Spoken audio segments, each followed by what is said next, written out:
ఒక మహిళ జనసేన అనేటటువంటి నాయకుడు నన్ను మోసం చేశాడు, నన్ను వంచాడు, నన్ను వాడుకున్నాడు, తన ఆర్థిక అవసరాల కోసం నన్ను ఎరగా వేసి నా దగ్గర 1,30,00,000 కొట్టేశాడు అని మీడియా ముందుకు వచ్చి శోకంతో తన బాధను వెళ్ళగక్కితే తను మీద అక్రమ కేసులు బనాయించి తనపై ఏ విధంగా అయితే ఆ కిరణ్ రాయల్ అనేటటువంటి వ్యక్తి భయపెట్టాడో, తన మాటల్లో నీ అంతు తేలుస్తాను, నీ సంగతి చూస్తాను, నీపై కేసులు పెడతానని ఏ విధంగా అయితే మాట్లాడాడో అదే విధంగా పక్కా ప్రణాళికతోటి ఆ ఆడబిడ్డని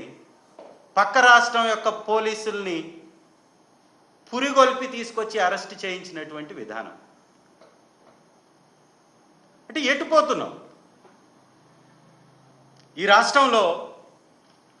అధికారం మీ చేతిలో ఉంది కాబట్టి కక్ష సాధింపుల కోసం రెడ్ బుక్ రాజ్యాంగం పేరుతోటి రక్తపాతం సృష్టించటమే మీ యొక్క పరిపాలన. చంద్రబాబు నాయుడు గారు పదే పదే ప్రెస్ మీట్లు పెడతారు, ప్రెస్ మీట్లు పెట్టి హుందాతనం గురించి మాట్లాడతారు, ఒక పటిష్టమైనటువంటి నాయకత్వం గురించి మాట్లాడతారు. అయ్యా చంద్రబాబు నాయుడు గారు, మీరు చెప్పేటటువంటి మాటలకి మీరు చేసేటటువంటి పనులకు పొంతనుందా? ఈ రాష్ట్రంలో కక్ష రాజకీయాలకి తావే లేదన్నటువంటి మీరు కక్షలనే కర్తవ్యంగా మార్చుకుంటున్నటువంటి విధానం,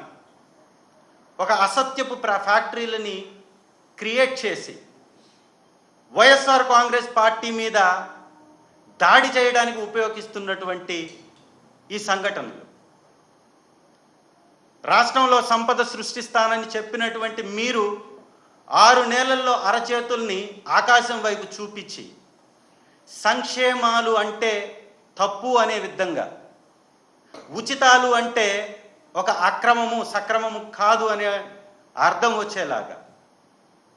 ప్రభుత్వం యొక్క బాధ్యతను మరచి మీరిచ్చినటువంటి హామీలను ఎగ్గొట్టడానికి